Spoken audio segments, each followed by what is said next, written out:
Cool. We are rolling. Hey, everybody. Welcome to another episode of the Creative Businessmen. On today's podcast, we have Ryan Tanaka. He's the host of the Neura podcast, where he discusses everything Elon Musk and Neuralink. It's a pleasure to have you on the show, man. Just tell everyone about yourself, and we'll go from there. Yeah, awesome. Definitely appreciate you guys having me on. I guess I studied civil engineering in school, and then went and did my master's in engineering as well, and then just was a big fan of Elon Musk because of his engineering background, and then the progress that he's made at Tesla, SpaceX, and Boring Company. And then I started to catch wind of this other company called Neuralink that's working on brain-machine interfaces, or basically a way to connect man with machine. And I think the potential future with Neuralink is really exciting. And then I just saw that there was no other podcasts on YouTube or on Spotify that was covering this company.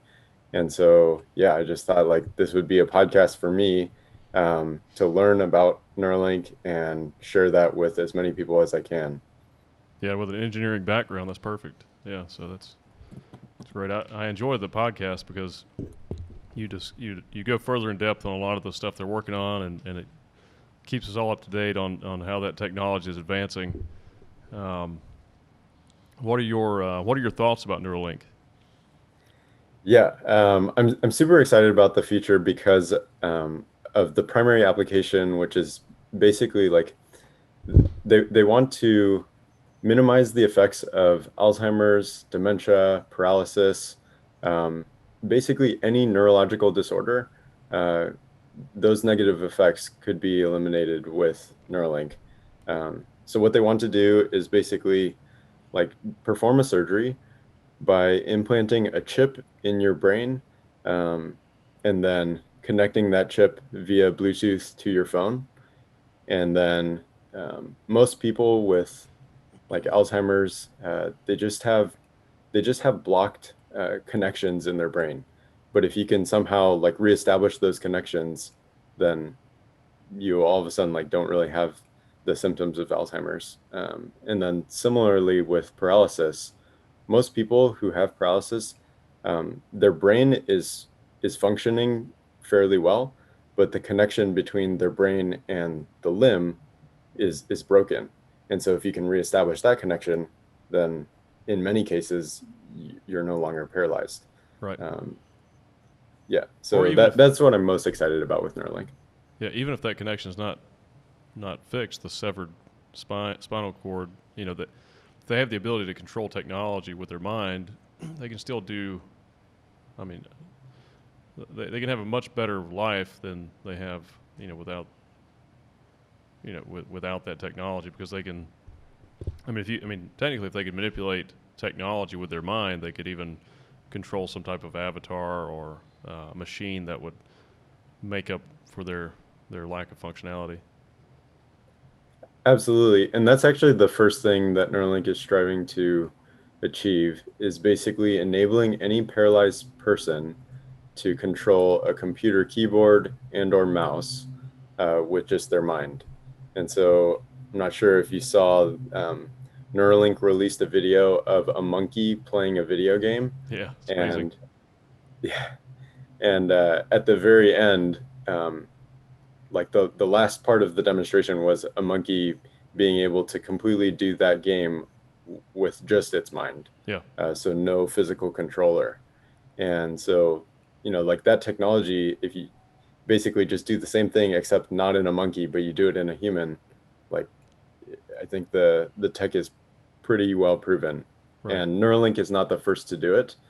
So I think the first time that a monkey was able to do this similar thing was more than 20 years ago. Wow. So there's quite a bit of history there. Yeah, I know they have some similar technology they use for Parkinson's and stuff like that, but seeing a chimp play Pong is pretty impressive in itself, but seeing a chimp play Pong with its mind is incredible. And if people haven't seen the video, they should watch it because it's seamless. Like, the the controlled interaction of the chimp and the game it's amazing. Yeah, definitely. And I think it's clear that this is where everything is headed. Like we just get closer and closer to technology, and then eventually, I think like a full merging is inevitable. Yeah. Oh, I agree. Yeah, I think this is the entry level of this technology, and at first it'll be used to help people that have these brain disorders or either brain diseases or brain damage or some type of neurological damage, and then quickly I think it'll merge into the general population to allow us to have more connectivity with our technology, with each other, to a point where we're probably able to actually share ideas just with our minds, sort of a telepathic type ability, which is, to me, is exciting. I know for some people it's terrifying, but Yeah. It's weird with the audience that I've established so far. Like, there's definitely a polarizing effect on who's interested, because some people are interested because they're so scared about what the future would look like with this, and then there are other people who are extremely excited. I think both have validity, especially if we're thinking in the shorter term. There are plenty of things that need to be ironed out, both from a technology standpoint and from an ethical standpoint, and I mean, just like so many different things that need to be ironed out. But in right. the very, very long term, if we can just project out to that point and assume that we're eventually going to be there, then I think it's in our best interest to just make that path from now to then as seamless as possible and as good as possible. Yeah. And so I think one way to do that is basically just educate as many people as we can about what currently exists and then what that path may look like, and then try to establish that technology in the most safe way that we can. Right. And at least from what I've seen so far, Neuralink seems like they're at least one of the leaders in the space, and they have an incredibly talented team. And I assume that they're going to continue to just grow in their talent pool and hire the best people to work on this project. With this technology, it also seems like it's really just improving the interface, right? So we're creating a better interface for our technology, but also a better interface to interact with each other. And one of the things that makes me hopeful about this type of technology is it has a real promise in improving or increasing empathy with people, because if you can, if you're say you're having a discussion with someone online and they say something nasty to you, well, you could actually, I could see in the future having the ability to actually share how that makes you feel with that person. Like, hey, this is how you're affecting me, and then they're like, oh yeah, you're right. I went too far, or that doesn't feel good. Maybe we should look at this a different way. Or you could just say, hey, this is my perspective on this, and then and you don't have that language barrier. Like, it's not like you're trying to explain something to someone that they have to decipher your words or have an interpretation of your words. You can just give them the actual idea directly from your mind, and then they just have that same idea, and they're like, oh, I understand what you're saying, and vice versa. They can share their idea with you, and it seems like a really good formula for creating solid ideas without misinterpretations. Absolutely. Yeah. And I think that kind of leads to what Elon has been talking about with regards to like what currently exists right now. He often says that we already are connected to a supercomputer at almost all times with the smartphone in our pockets. And whenever we don't have the smartphone in our pockets, we feel like we're experiencing missing limb syndrome. So then basically in the future, we would have the smartphone like in our bodies almost. Right. And the connection, like you're talking about, the interface between the two would be way, way, way faster. And then I guess towards the second point that you were discussing with, you could almost establish a universal language where everybody is understanding each other in a much more detailed, nuanced way. Right.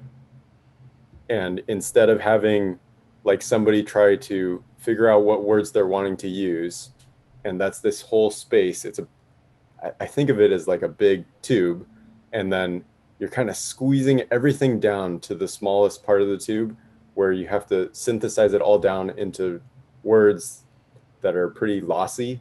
Like you're just losing a lot of the nuance.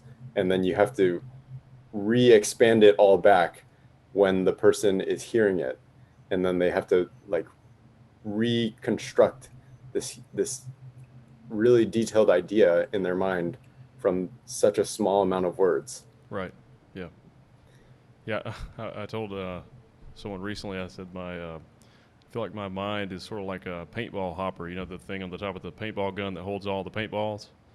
Mm-hmm. And those are all your ideas, and they get kind of jammed up in the piece that feeds it to the paintball gun.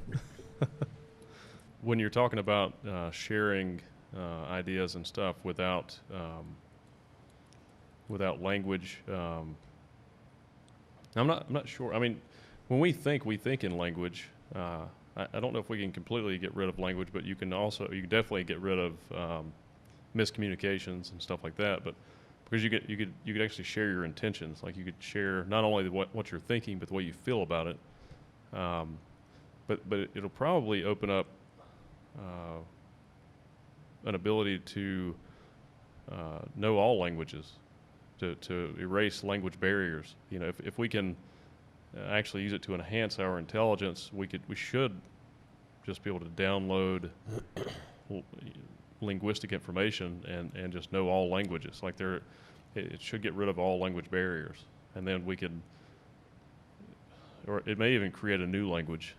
You remember when was it Facebook did, or was it Google or Facebook had the AIs that were communicating with each other a couple years ago, and they started to create their own language, and the programmers had no idea what they were saying, and they just shut it down.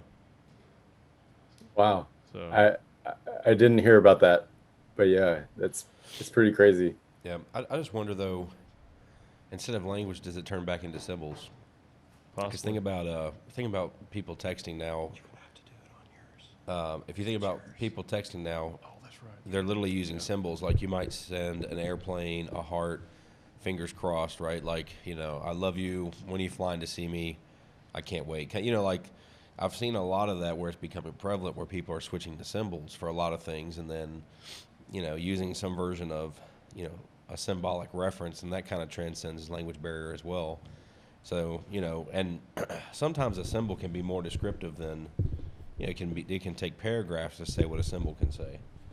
So, you know, maybe like you're talking about this evolution of language, you know, if everything's ones and zeros, symbols, you know, maybe symbols become the new language. That's true, and language is kind of clunky and time consuming. Who So knows? It's gonna be interesting. yeah, it'd be more like instant thought, Yeah, instant idea. I'd love to do a study with like people from completely different cultures, completely different languages, and they only can communicate. And maybe you have like charts with maybe thousands of symbols, and they can only communicate with symbols. And I would almost guarantee you that you could communicate with anybody in any language based on those symbols, even though you wouldn't know their native language.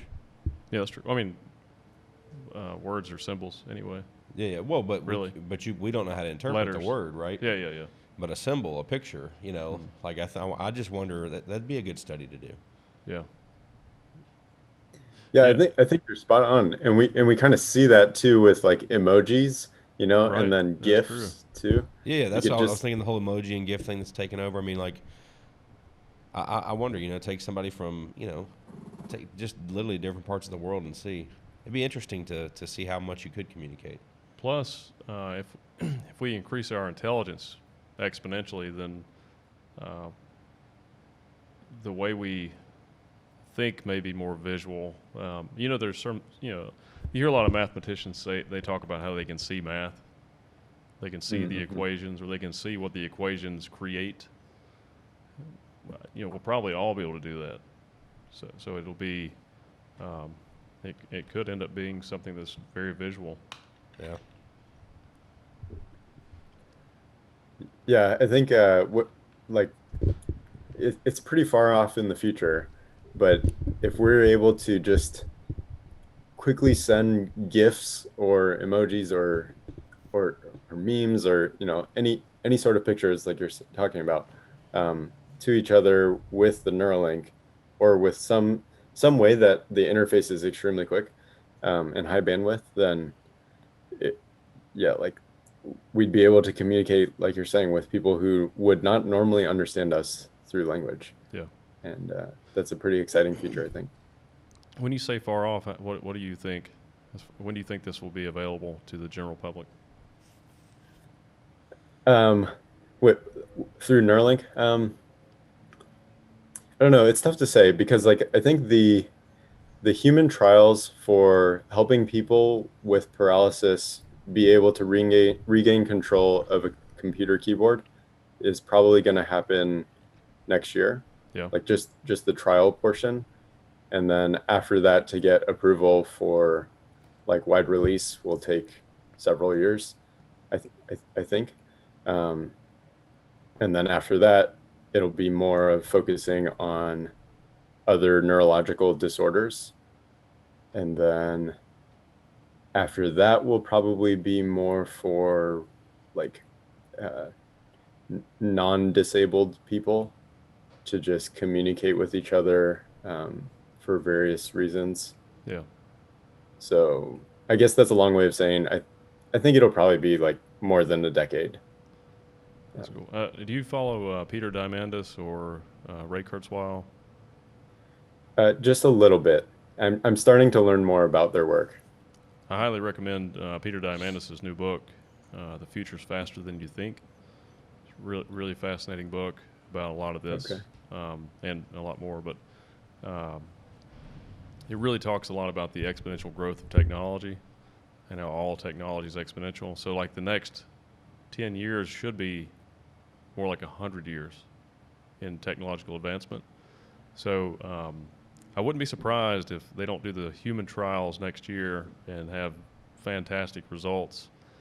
And then the FDA has they have the ability to expedite certain types of procedures or treatments or medications and stuff like that. So if it gets fast tracked by the FDA, I mean it could actually be within it could be available within the next 2 or 3 years. If they rush it through the trials. So hopefully that's what happens. Now, people like Ray Kurzweil, they feel more like the real advanced version of this technology will be some type of nanotechnology that just maybe gets injected into your cerebral cortex or somehow inserted throughout your entire cerebral cortex to enhance your mind. But you said something I wanted to comment on too. I can't remember what it was. We'll get back to it. It'll come back. Make sure you guys speak up a little bit. I think you're quietening down because you got your stuff turned Oh, on. because it sounds because I hear it so well. Boost up your voice a little bit. Okay. Just a little bit. Okay, yeah, I'll check out that book, by Peter Diamandis. I think it is pretty interesting to see, like, to try to project out any exponential curve, and it's like just a small delay in timing due to the exponential nature of the technology growing. Right. Like it's so difficult to predict, and so like I could very easily be wrong with just like a few years, and I mean I hope it comes faster than I think, like the book title. Right. Yeah. I know what I was going to say. When we talk about like the chip playing Pong or using this technology to control a cursor, like a mouse cursor on your screen or apps on your phone or whatever. I think it's like anything else. So your mind is just most likely it's just these electric signals that are in certain patterns, and they allow you to store memories or control your body. Just like you can open and close your hands without any effort or thinking about it. Certain musicians can play instruments the same way, or people that have certain trades or certain artistic abilities. They've done that thing so many times, it's just an extension of their body. And I'm sure if you could see that in their mind, you would see that there's no difference between them doing that or opening and closing their hand. So I think with Neuralink it'll be the same thing, or with a brain-computer interface, the technology becomes an extension of your body. So you'll be able to control your technology just as effortlessly as you can open or close your hand. It'll be so much easier than trying to use your hand to manipulate a mouse or maybe use your hand to draw something, when you can just, you are the mouse, or you are the stylus. You know what I mean? It's I'm excited about that type of experience. Yeah, you bring up like such a important detail, which is that you can, once you establish a closed feedback loop where you're not, like, your brain is super plastic, and, Right. and it can change. And so, like, once it's able to change based off of what feedback it's getting, then yeah, you essentially become, you end up being able to have all these different extensions of your real body. Right. And then you can just take it, like, the possibilities are endless with regards to what different extensions on your body you could have. And so some people have thought about, well, what happens when I'm able to play basketball or play a video game with 4 arms instead of 2? And what happens when I'm able to have a lens that's like right near my eye, but it can see like the electrical activity nearby, and it can see all different wavelengths of light, like every single wavelength Right. of light.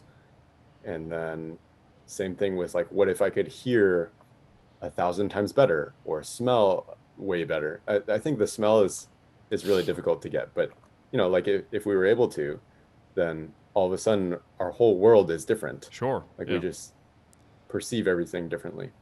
And also, if we're able to use some type of advanced AI to merge with us and allow us to be that much more intelligent, we can figure out a lot of these problems or solve a lot of these things. Also, it's interesting, since all technology is exponential, it's not just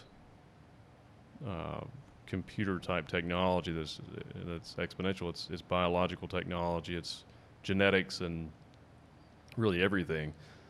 So you could see a brain surgeon or any kind of surgeon, instead of using their hands to manipulate some type of surgical device, they do remote surgeries now with I think it's Da Vinci, and these surgeons can do these really precision surgical procedures, from 2 different parts of the world, but eventually they'll just be able to do it with their mind, and it'll be even more precise.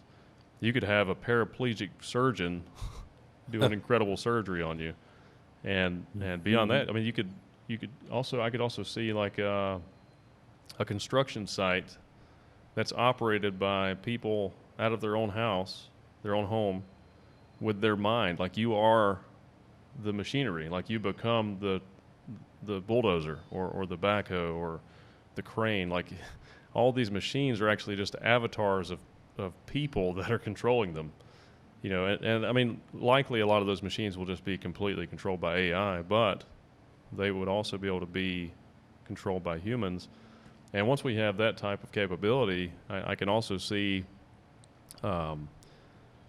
like with genetic technology, we could probably clone ourselves, create multiple versions of ourselves, transfer our consciousness into these other selves, and still be linked. So you're all these people all at once. So maybe there's like 10 versions of you doing different things, but you're all linked in real time. So it's all you doing all these different things simultaneously. And then if one of your one version of you dies, it doesn't matter because you're still alive and you just create another one. You know, it just seems like the possibilities with that type of technology are just endless. Yeah, definitely. And it's so strange, like being in this space or learning more about this space, because I'm very much like someone who has like never watched sci-fi movies. I rarely read any fiction, and just like hardly play any video games. And so this whole world, like I'm trying to approach it from a very practical perspective.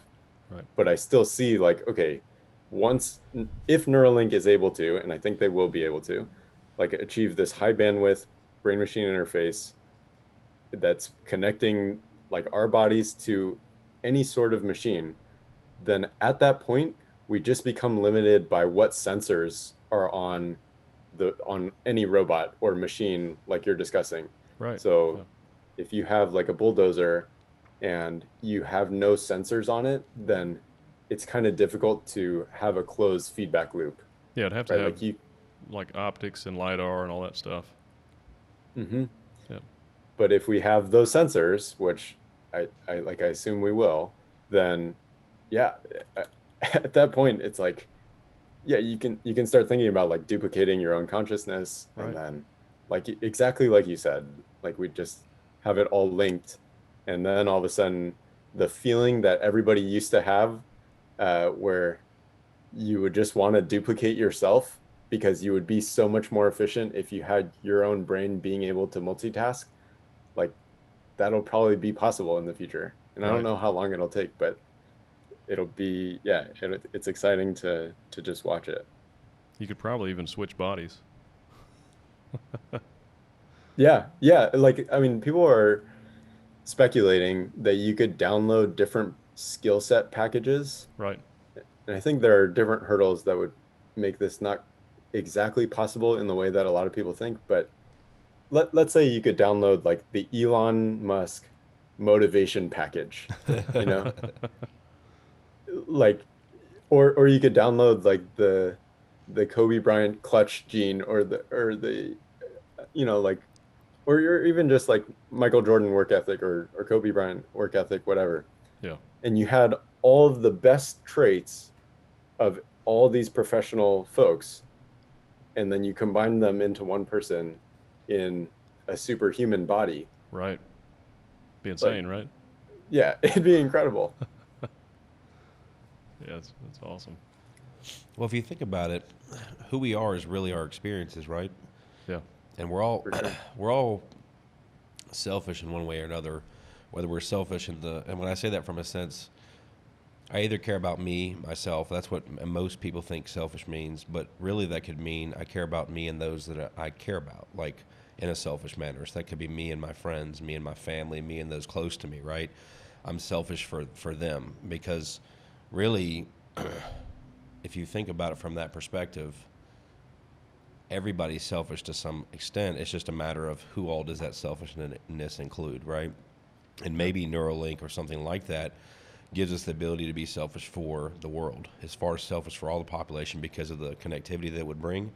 But when you think about you as an identity, as far as who you think you are your memories, right? That's what you've come to believe today is just a series of events that have happened in your perspective, the ones that you can see, right? And so when you think about like downloading a package, like the Kobe package or the LeBron package or the whomever package, right? In theory, if you could access, more so than the skill, if you could access the sum of their memories, right, then in some theory, that's what makes a person, you know, who we think we are, right? And so it's really an interesting concept to figure out, you know, to see how fluid that will become. You know, I would assume that I wouldn't upload all of my memories, all of my being, and make it open source. But in theory, someone could, right? And then you start thinking about, you know, is that not just a version of you know, cloning yourself or duplicating yourself, but you could literally put yourself out in an open source format and be alive in some way, shape, form, or manner because you have that collection of all your memories, right? So I don't know. It's really interesting to think about consciousness and how it's going to play with the science, the technology. And so I'm really interested in that part of it too.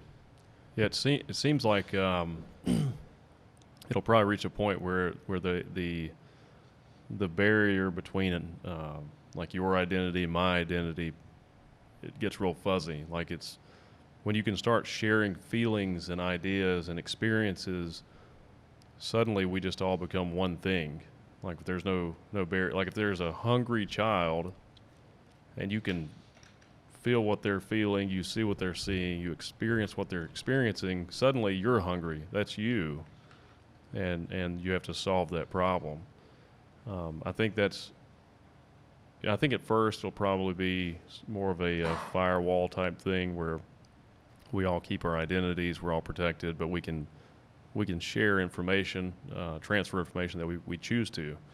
But I think what will eventually happen is we'll start sharing all of our information, and we'll start understanding each other better, and we'll understand that we're all the same. Like we all feel the same pain, we all feel the same happiness, we have similar experiences, we all have things we don't want to share with people, and none of it really matters. It's all arbitrary nonsense, and it's a distraction. And then once we start really opening up to each other and sharing, that's when I think some really incredible things will happen. Could not agree more. Like, that's one of the things that I really enjoyed about listening to a lot of your guys' episodes is just like the way you think about life. I think is like I just agree with it. Like and what Daniel was saying earlier about the memories. Like I forget if I heard this or if it was an original thought, but I was thinking about how our lives are just the sum of our own memories and then the memories that other people have of us. And so as much as we can, it just makes sense that we would selfishly try to acquire as many memories as possible. And I think that's why we see like a constant shift towards people caring about products versus now caring more and more and more about experiences. Right. Because they're just realizing like those will stick around for as long as our memories will allow us to. Yeah. And then if we can share those experiences with other people, then we will also be in their memories. So that's like a double win. And the more that we can do that, I think the better that is. Yeah. So then I guess kind of bridging the gap from now to that future with Neuralink, I try to think of it as like how, or at least with my channel, what I'm trying to do is basically bridge the gap between the super futuristic future and bridge the gap till now for just people who have never heard of this technology and totally oblivious to any of the neuroscience developments. Right. And so the way that I've been trying to do that is saying that with YouTube and all the access to information that exists on YouTube right now, like it's just incredible that we can have this conversation and then somebody in India or somebody in Australia could watch this conversation, potentially be inspired to do, whatever they want to do with it. Yeah. And so basically what we have with YouTube, it's just going to be that, but to another level with Neuralink, because then everybody can share a video plus audio plus visual plus maybe the smell plus maybe like the feeling that you would have on your skin, and then all of a sudden everybody just shares those experiences. So if anybody is able to put a robot on the top of Mount Everest, like whatever they're feeling and whatever sensors are on that robot, anybody could have that experience whenever they want. Or and they just if there's a climber on top of Mount Everest, they could just let you in. Exactly. Yeah. And so to me it's kind of like, well, if a YouTuber or if some human went to the top of Mount Everest and like videotaped their experience, then almost anybody could consume it on YouTube. Yeah. But then it's just the next level of that. Like we could feel it, we could smell it. It's a whole new version of streaming. Yeah. Literally, like so instead of maybe your subscribers have access to that stream, that live stream from your feed. Yeah, exactly. Well, when you see the internet, it's just people's minds connected. It's just a poor connection, right? So that connection is going to get stronger and stronger. And then with genetic technologies, biological technologies, we're going to start. First, we'll start 3D printing organs and stuff like that. That's happening now. They'll probably have that on market this decade. Yeah. And then I think the next step past that will be some type of nanotechnology. We'll probably start replacing parts of our bodies with nanotechnology, or using some type of CRISPR technology to enhance our bodies to make them stronger and more resilient. I mean, if we're going to be a spacefaring civilization, and we're going to explore the solar system and the galaxy and maybe the universe, we can't do it in these bodies. So we have to become more resilient. Yep. And I think we will do that. And I think, when people say, well, I don't want to become a machine, well, if you're millions of times, maybe billions of times more intelligent, your perception of reality and the way that you experience reality would be so much more beautiful and amazing than what we can experience now. Like we think, the way humans feel is amazing and beautiful, and it is. But if you enhanced all of your senses exponentially, I mean, you can't even comprehend what that would be like how you would feel or experience reality. It's going to be something completely different. You may even be able to experience higher dimensions of reality. So. Yeah. With your comment about Mars, I think when Elon was first starting SpaceX, he was wanting to make life multiplanetary, and then also just solve the transportation problem between Earth and Mars by making the transportation reusable. Because it's, right. In hindsight, okay, he was right. It's ridiculous that we just throw away a rocket every time that we use it. Yeah. If we did this with a Boeing 787, it'd be nobody would fly, or very few people would fly. Right. So I think, but when he first started all of that, I think he was thinking okay, we can terraform Mars and we can make it livable and essentially just global warm Mars, but on an extreme level and intentionally.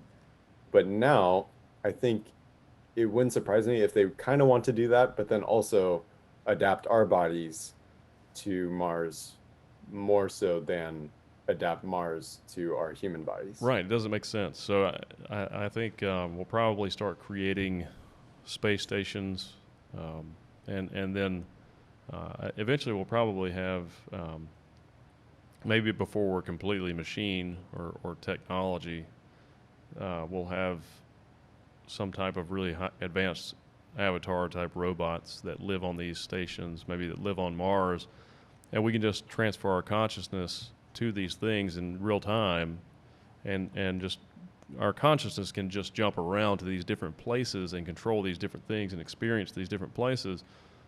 And also, we'll most likely be able to meet in virtual places that are just in our minds, that we just construct. We'll probably have entire cities that are just constructed in our minds, that are always there, that are just as real as this. Like when instead of doing a Zoom podcast, we'll all just be in the same facility, and it'll be whatever we want it to be, and we'll feel it and smell it and be able to touch it, and it'll be real, but it'll be augmented. Yeah. So I guess one way I kind of wanted to shift the conversation was to address some of the security and safety and ethical things that people have brought up. Yeah. One of the things that people are concerned about is just ethically, who determines what. And at least on my channel, one of the things that I've been trying to establish is that nobody, at least right now, nobody is going to be required to get this technology, or to get the Neuralink implant. And I kind of think of it as similar to the smartphone, Like nobody's required to get a smartphone. And then at some point, it just makes sense that you would, because Right. everybody has one, and you just see how far behind you are if you don't have one. Yeah. But still, I mean, you can choose to, to not. And so it'll probably be the same for the Neuralink implant. When you talk about the ethical part of it too,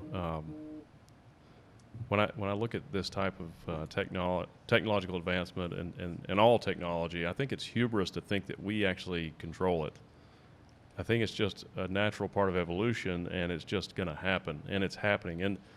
And it also may be where the technology itself is actually manipulating us to create it. What are ideas? And it's we just don't really know. And also, when we talk about, I wanted to mention this, when you said like we are just an accumulation of memories and experiences, which is true, but there's also something else to our personalities that's deeply embedded in our DNA. Because we're all code, right? Everything is just code. It's all the same stuff, but there's a certain code that makes us what we are, and it's like the DNA is the actual life form, right? So there's so much data that's embedded in our DNA that you'll see. Like, do you have any kids? Do you have children? I don't. Like, I have a daughter, and I'll see her do things that are like, a great example is she was asleep, and she made some noise, and I woke up and went and checked on her, and she was completely asleep and had her arm up in the air, and she was rubbing her own arm. And my wife does the same thing, and it's like, wow, that's my wife and my daughter. It's like that's something that's deeply ingrained in her DNA. That she got that's just the code, right? And she'll do other things, and I'll see like myself in her, and it's stuff that she hasn't learned. She just has that behavior innately in her. So that's another interesting aspect of where this is going. What does the DNA become? How does that translate into the technology if we become technology? Or is that what its purpose is? That it's the code that leads us to create this technology, and it's actually this code of DNA that's doing all of it. It's all of nature just working together. And I was actually talking to Daniel the other day about the many worlds theory, that there's an infinite number of universes, and if that's the case, then that means there's an infinite number of universes, and there's an infinite number of variations in the matter in those universes, in all particles. So that would mean that everyone on the planet is actually the same person, just expressed in an infinite number of universes. So you or everyone, you're just different variations of these particles. And not even just the people, but also the animals, the plants, the whole planet, the entire universe is you. like it's just an infinite expression of the same thing. So to think that we actually have any control over what happens is just crazy. Because it just seems so complex we can't even comprehend it. For sure. Yeah, like trying to resist the change when it's this massive it just seems like a waste of time. Yeah, it's just impossible. And as soon as you even come up with a way to resist it, it's already happened, right? Yeah, like it's bound to happen somewhere. Yeah. And so it's just such a massive thing that it's like inevitable. So you might as well try to adopt it, embrace it, and just figure out how to live as best we can with it. And I think, I mean, in a lot of cases, it's just self-fulfilling. Like if you want it to be great, then it will be great. And if you've adapted your life to fit that change, then things are probably going to be even better. Right. And also, like you said about the cell phone thing, if you don't go with the change, then you'll just be left behind. And I think we're probably experiencing a transition into a different species, as humanity.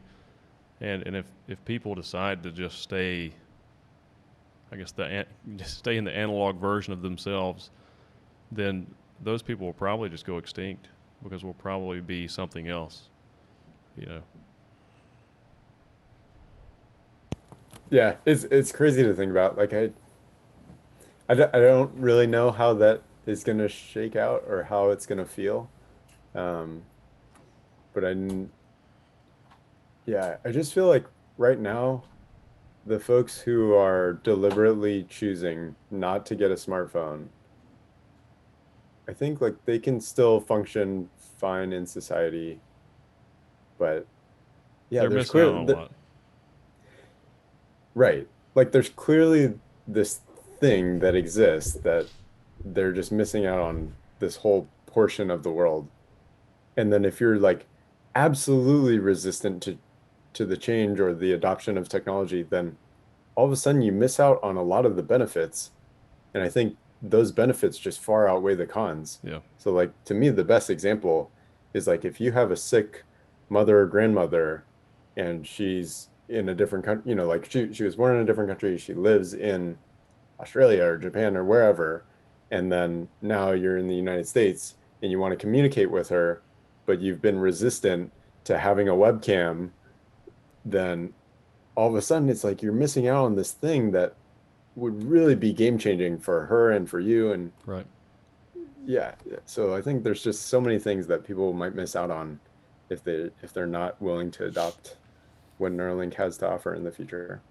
And it could reach a critical point too, where right now they can choose to live without those things, right? Those benefits, but there may be a point at which it critically affects their life, where basically our culture moves so far ahead that it literally branches off at some point. And I guess a good version of this is like if you look at Amish communities where they shunned electricity and all these other things, but they've taken that path. So if they stayed with that, fast forward 50 years, life would be very different for the ones that embrace technology versus the ones that didn't. And maybe over a long period of time it does that. But I would also point out, though, I've heard more and more Amish communities have started adding some small things in, Yeah. which I think is, so they're choosing what parts of the advancement that they'll take and use, which I Right, think is yeah. kind of funny. Well, I think we'll probably look at people like that as we'll probably protect them and let them. It'll be like they'll have a habitat. Yeah, they'll be like on the endangered species list. Yeah, like we have to take care of these people because they didn't merge. They're so simple. But what gives me hope about this technology is that if you look at the data through history, we've talked about Steven Pinker's book. The data trends in a positive direction. It seems like the more technologically advanced a society gets, the better the society becomes, and it seems like we're just self-correcting, right? Like as we develop our technology, we're self-correcting in our behavior as well, and also the reason we've been successful as a species is because we're able to cooperate with each other. We have cooperation. We have the Dunbar number. Like all the other species of hominids have gone extinct because they couldn't cooperate with each other. That's why they fell away. And even our number is small. It's like 150 people, but we have the ability to create constructs in our mind that will link us together. Like religion was a big part of that. That was the purpose of religion. You could create this specific deity, and it would have these certain rules that went by, and you could share these rules and this deity with all these people, with millions of people, and they would all have this same construct of a deity in their mind, and they would all follow these arbitrary rules because they all believed in this same deity. So they didn't have it's like they hacked the Dunbar number.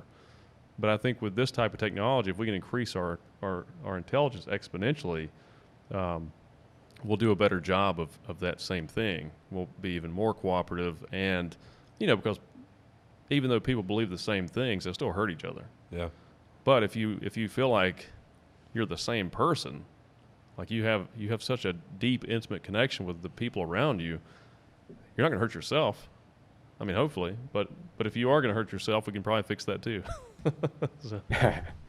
Right, yeah. Yeah, so true.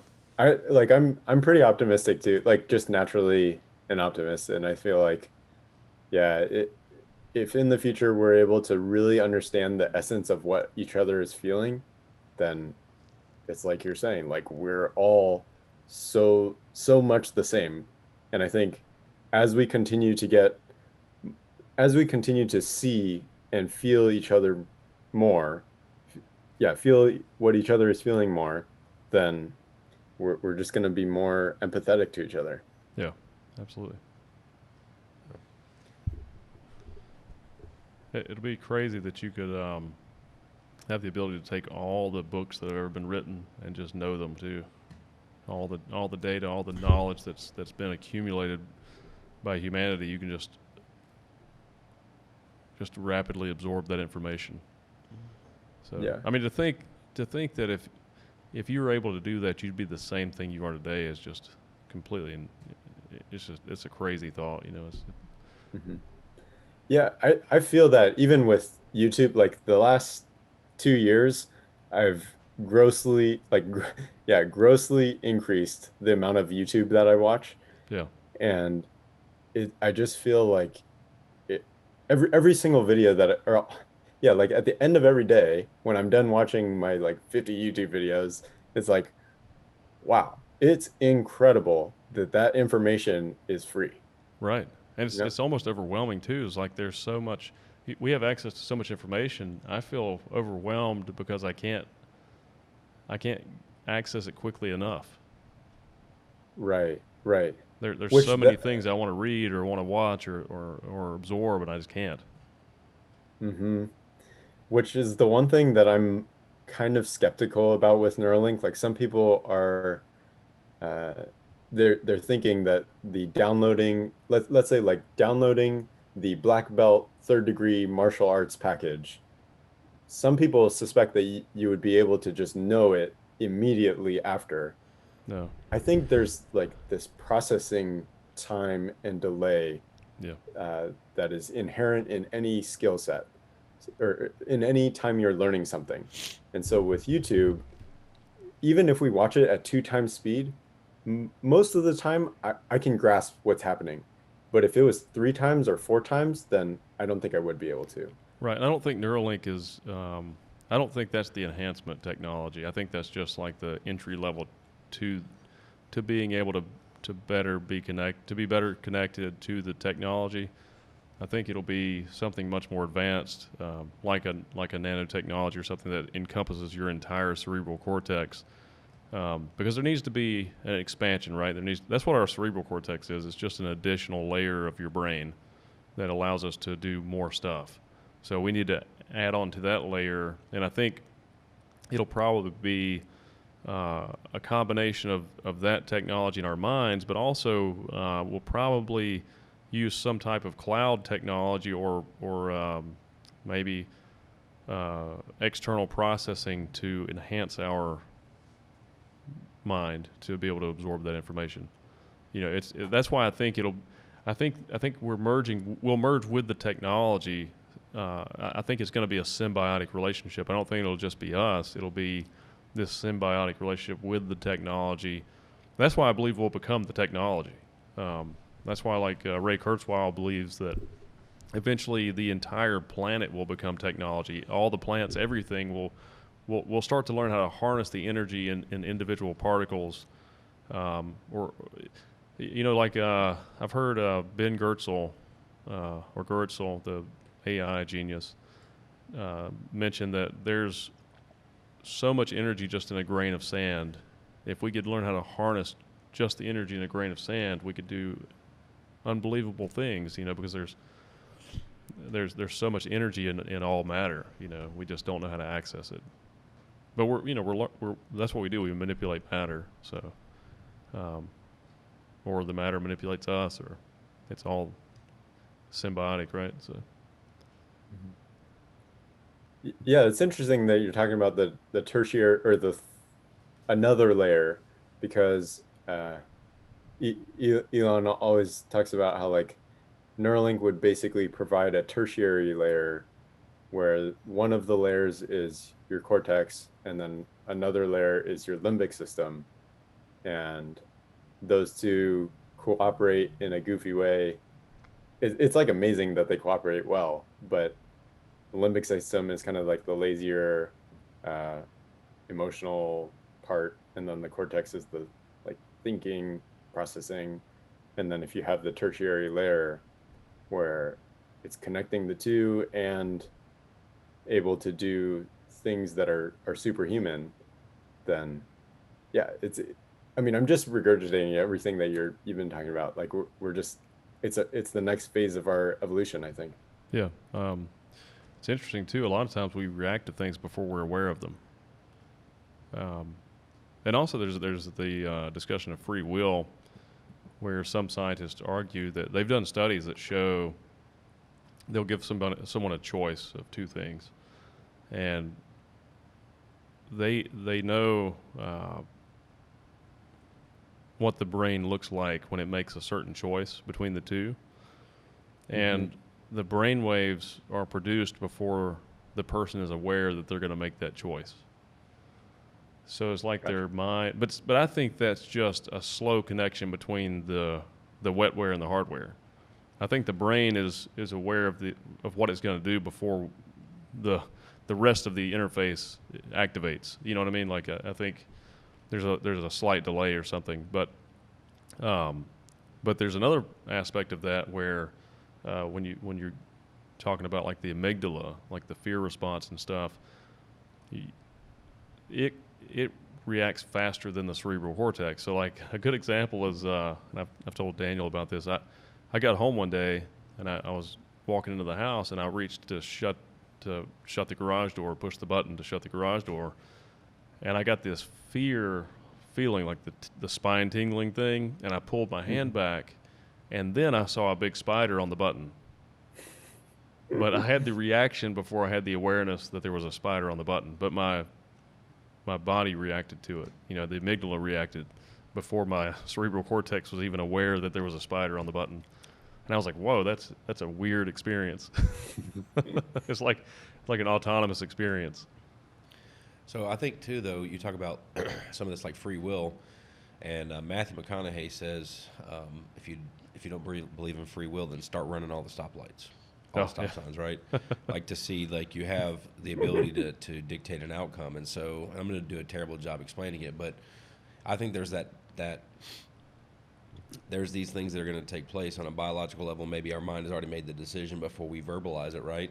But then there at some point there's the ability, even though we've made a decision, to make a different one. Right. Yeah. And like running a red light, knowing that you're, if you believed that everything was going to happen regardless of what you did in the same way, then run a red light and get hit by a car, right? Like it's over and over and over again. So you could change your destiny, if you will. I think free will is kind of a combination. I think some of it is. I think there's definitely a lot of our experience that's dictated by all of the things around us, all of our circumstances. But then there's also this ability that we have to come up with new ideas, or I don't think any ideas are new ideas, but to share ideas and manipulate ideas and make choices. But and then also on another level, if the many worlds theory is true or something like that's true, and we're all the same thing and we're everything, it really doesn't matter because it's all happening.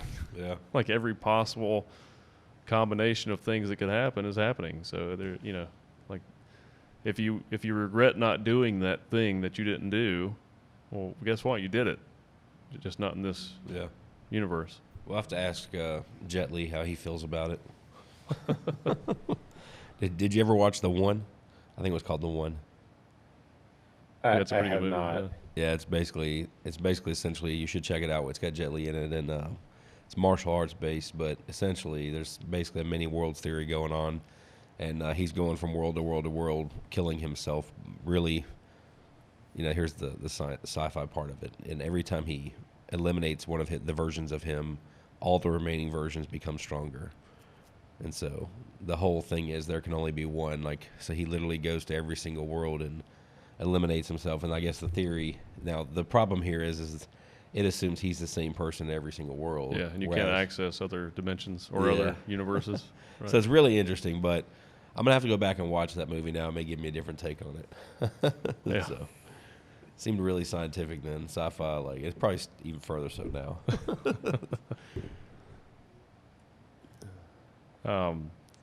Have you seen the Watchmen? No. I haven't seen it either. I've seen like little parts of it, but someone was telling me about that recently, and they said that you know the blue guy. Yeah. What's his name, Jesse? Doctor something, I forget. Yeah. Anyway, he's like a god, basically, but he doesn't experience time the way we do, and time maybe time is gravity, right? But the perception of time may not be real.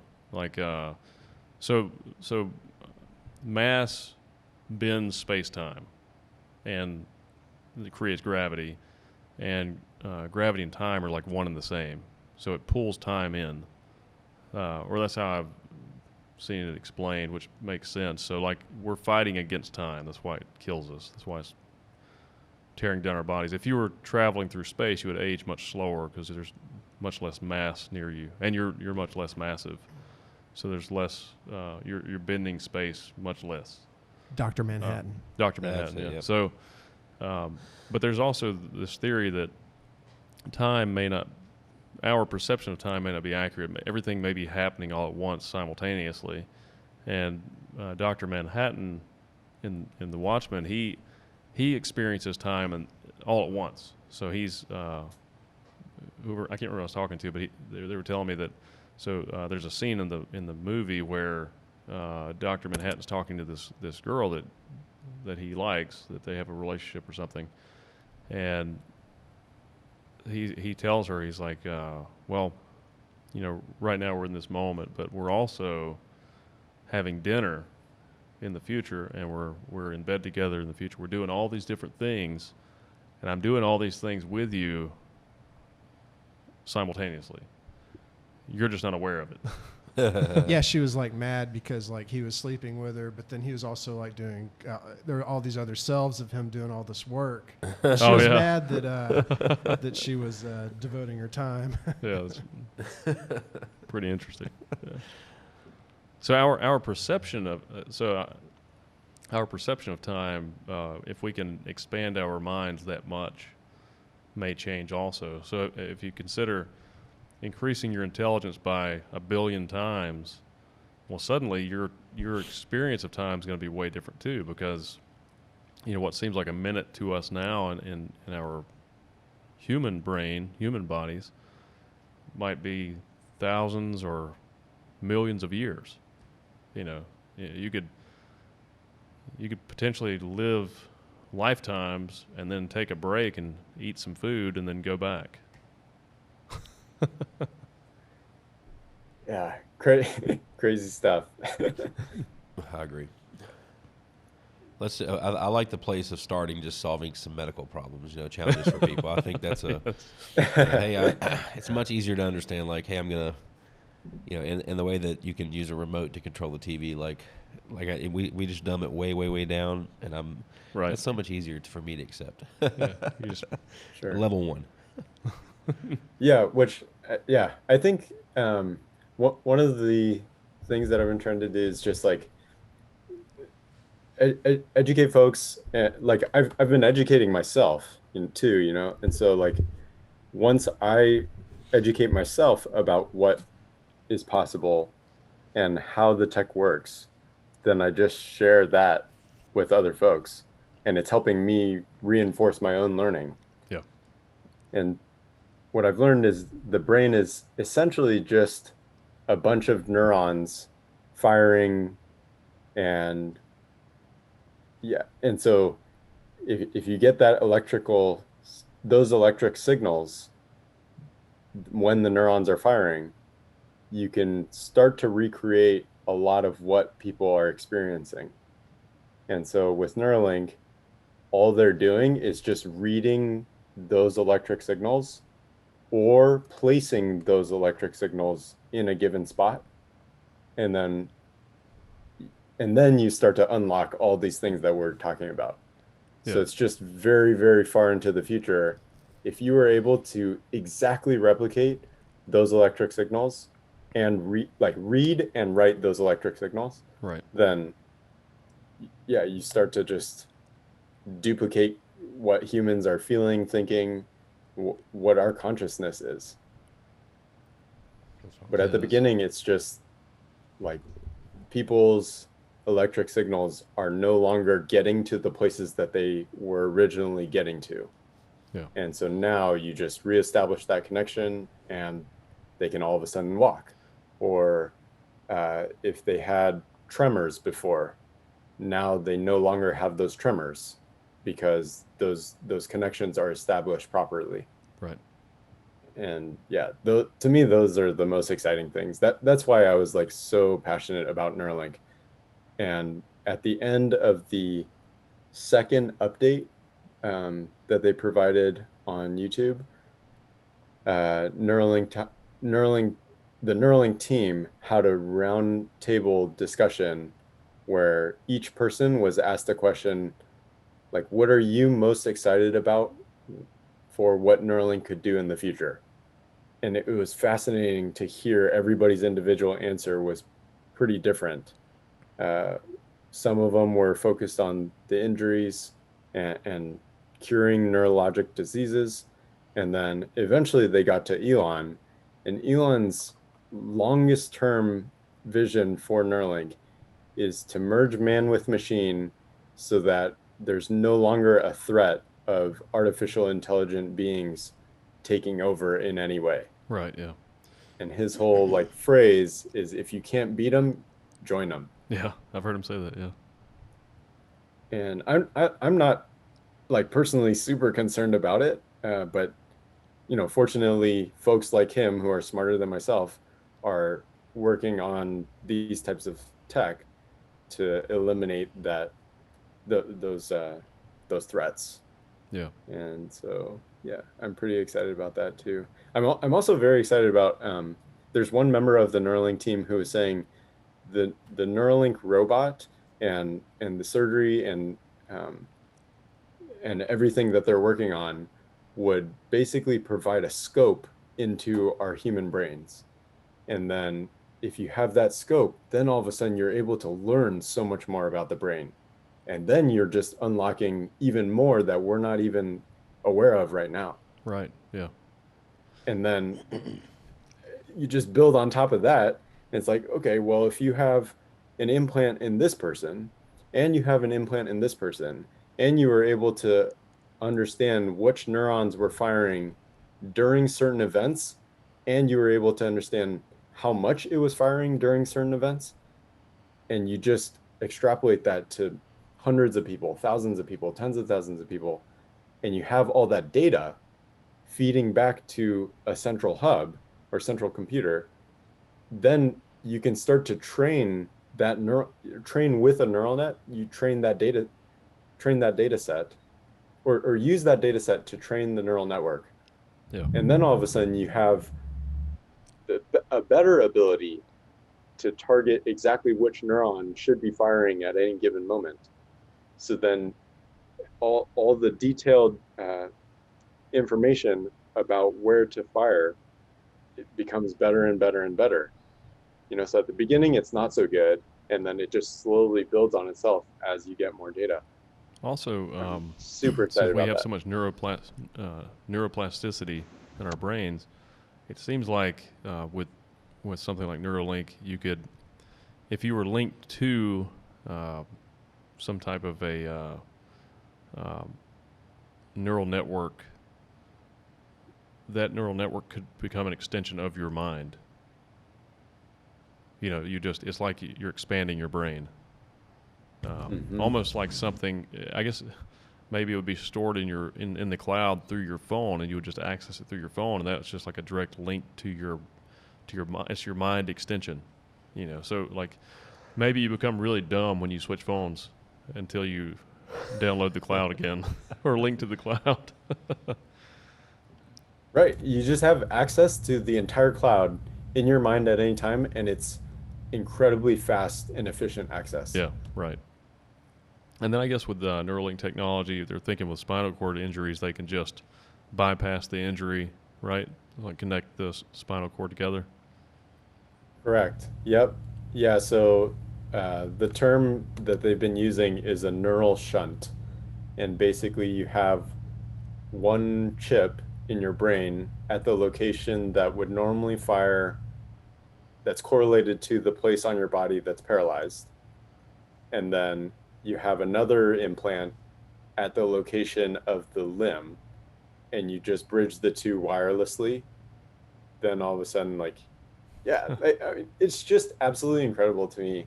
Yeah. Even for like one person to have been paralyzed due to any circumstances. Yeah. And then now they're able to walk again. Or like if my mom had Alzheimer's and now she wasn't able to remember me for the last, this is a hypothetical. My mom doesn't have Alzheimer's, but let's say like, she Right. did, then 3 years goes by and she doesn't remember her kids. It would just be absolutely incredible for her to now be able to remember, or anybody. Yeah. And now Neuralink wants to do this for hundreds of people, thousands of people, eventually millions. It's incredible. Yep, I agree. Well, dude, we're coming up on the hour and a half mark. So it's been a pleasure having you on the show. Really enjoyed it. We'll have to have you back on. Maybe get you in the studio. Would be great. Definitely. How can people follow you? Just want to tell them about your social media and YouTube channel. Sure. Yeah. The primary way is on YouTube. Just type in Neurapod. So Neura space POD. And then we're on all the major social platforms, and you can find us as a podcast too on like Spotify and Google Podcasts, Apple Podcasts. And then I love Twitter because Twitter feels to me like it's the most accurate and real-time news source that exists. Okay. Yeah. So I'm on Twitter at Ryan Tanaka 3 is my username. Awesome. Well, dude, it's been a pleasure. Really enjoyed the conversation, and yeah, I really enjoyed it too. Like you guys have a great podcast that, like, it's inevitable that it will grow to be much larger. Like the conversations that you guys have are great, and so yeah, anything I can do to hopefully help accelerate that would be great. Awesome. yeah, thanks, man. Thank you. We appreciate it. And if you guys enjoyed the episode, be sure to like and subscribe. We'll see you next week. Bye, guys. Bye. Dude, it's been awesome, man. Yeah, I enjoyed it. Really cool. It's fun. Yeah,